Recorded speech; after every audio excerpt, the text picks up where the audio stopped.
Series win, we're going to check in with our analyst desk. Thank you, gentlemen. And I love the point about the adjustments that are being made in the series. And one of the things we had talked about was Impulse finding a way to put their laners on more aggressive champions. So we saw the Hecarim come through, the Orianna pick into Vladimir, allowed a little bullying there. But at the same time, it seemed like Gravity helped them out in choosing some pretty weak lanes. So I'm not sure about the Gravity pick ban phase because they just chose 3 losing lanes and non-aggressive jungler. I'm not sure how they wanted to get out of the laning phase without being punished with that. Like, Nunu can't help the lanes. It's pretty obvious. What they can do is like doing the Dragon, what they did. And they benefit from the lane swap, but it wasn't even them engaged in the lane swap. Like, straight out away, if they got a 1v1, 2v2, and a 1v1 lane, they would lose. So like the lane swap helped them, but then they swapped out back, and they were losing like straight out all 3 lanes. And Sivir is like going for Avarice Blade, so she's just scaling. Vladimir is scaling lane, and he's going for weak build path, like into like really slow scaling. And Shyvana straight out loses to Hecarim 1v1. So basically, I'm still not convinced with Vladimir pick by both sides. I just like, I don't see the strength of the champion. Like, maybe it is strong, maybe it works, but I didn't see it in these 3 games. And I think that like Gravity should really like, if they want to pick like weak lanes, they should look for something like Jarvan jungle at least, or they should look for like stronger lanes overall. Like, I think the team's like doing the same mistake in Big Ben phase. Like they pick like TAP pick Vladimir, Sivir, weak lanes, they lose in laning phase. Then like the same way other way around, like Gravity picking like Sivir and Vladimir and losing like laning phase. Right, so we kind of saw them trading positions there. Did you have something you wanted to jump in on?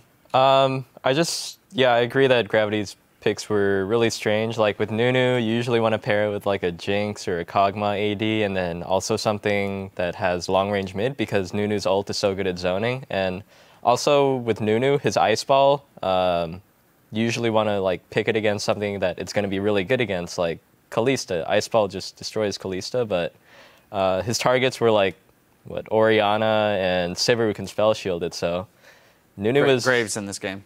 Oh, but even so, Graves caster based, right? He's going to get all of his upfront burst damage out. Doesn't so much care about the chase. Yeah, it still has a dash. It just seemed like a really mishmash team comp that didn't have a good way to win. Like their only opportunity to win the game, I think, was through 5 dragons because he said they all have losing lanes.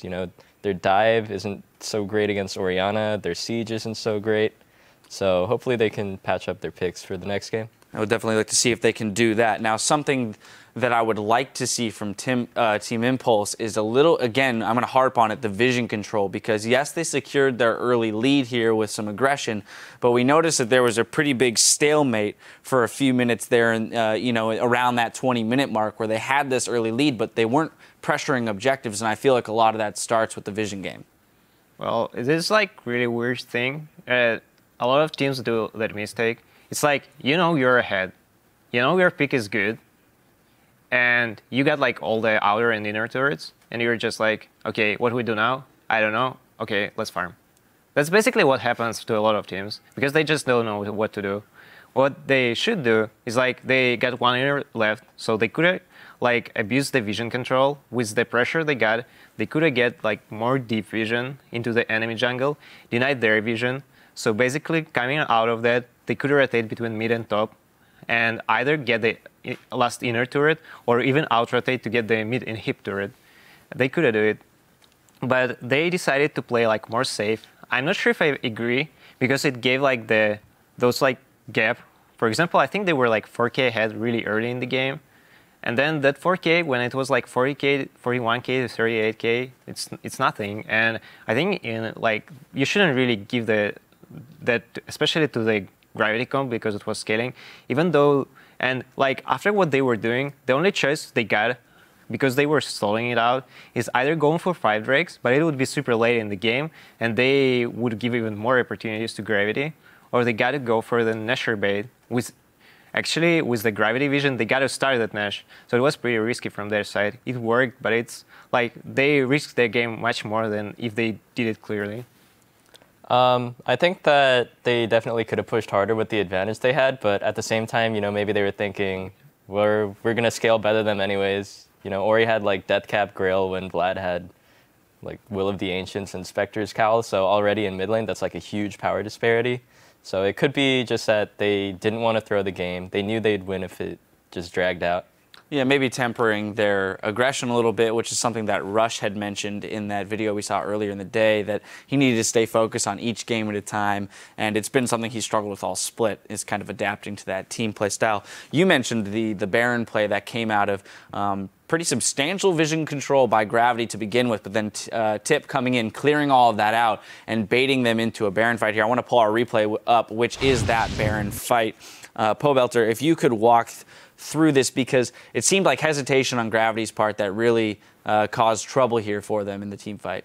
Yeah, so this was super disjuncted, I would say. So they can't see how much HP Baron is. And look, they're already on like 3 different sides of the map. Keen and Hanser are one side, Nunu's on the other side. And then Keen on Vladimir, a teamfight champion, he just tries to solo go for Orianna. Orianna ends up just like shielding all the damage, gets back to the fight first, and they end up killing like 2 or 3 of Gravity's members before Vlad gets back. And from this point, Orianna's still alive, still dealing a ton of damage. And Impulse with their lead, they just kind of roll over the team fight.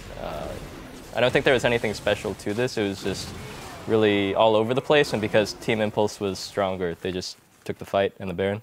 Alex, I know you were mentioning that you would have preferred to see Gravity be more aggressive there and decisive in engaging that team fight, as they kind of they layered their ultimates and their abilities in a way that didn't have any synergy. Well, as Frick mentioned it, like Vladimir ults, it's used more as amplified damage than rather than like straight raw damage itself. So like if you're going for Vlad ultimate, you should like have your team on the same page. But if you're just using it to distract enemies and just like, oh, don't do Nesher, I just gonna ult you so you don't do it. It's just like they didn't even stop it, and Orianna negated most of the damage and they got lucky too. So like they straight out like used one of the main ultimates for the team fight there, and then even after that, I think they could have fight it better, but like they're just like I think like when Gravity are winning, they're on the same page, but then when they're losing, like they just like start doing really weird things. All right, so 2-1 in the series now. I want to look ahead for just a quick moment because we saw the Fizz ban come out from Team Impulse here, and then that blind pick Vlad. I know you've already mentioned you're not convinced by the Vladimir pick. As we will stay yet again with Gravity Blue, Impulse Red for this 4th game. Do we see do you think we're going to be seeing Vladimir again, or are teams going to move away from that this game? I'm gonna lean towards a no, because I don't think it's been having too much of an impact. It hasn't been successful. I know you'll be happy if we don't see it this time around, Alex. I really hope for the Hecarim ban. Hecarim ban. All right, well, we'll look for that in the next game. Team Impulse is just 1 game away from securing their spot in the semifinals. We'll see if they can close out the series in Game 4 against Gravity. Stay tuned.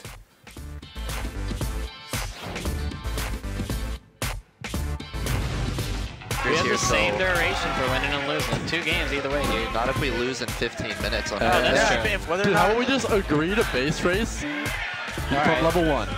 But that way it's fair and it's fast. Rush trying to go. Oh, that's a great play. The engage comes back on in. They knock up Bunny Fufu. Hook's going to go wide. St. Vision's forcing the team away. Front line here, trying to do some damage. Cobb to the back with Rush, and it's going to be an engagement here. Adrian, Impact, and Apollo all inside the Baron pit. Keen's going to be the next one. He pools under everybody, and that's what they wanted. Their own pool. They take him down. Shibana. Okay.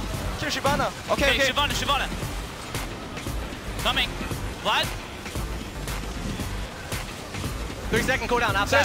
Okay, thresh. Oh, he's flash. Back. Nice. End of the day, Impulse take care of business.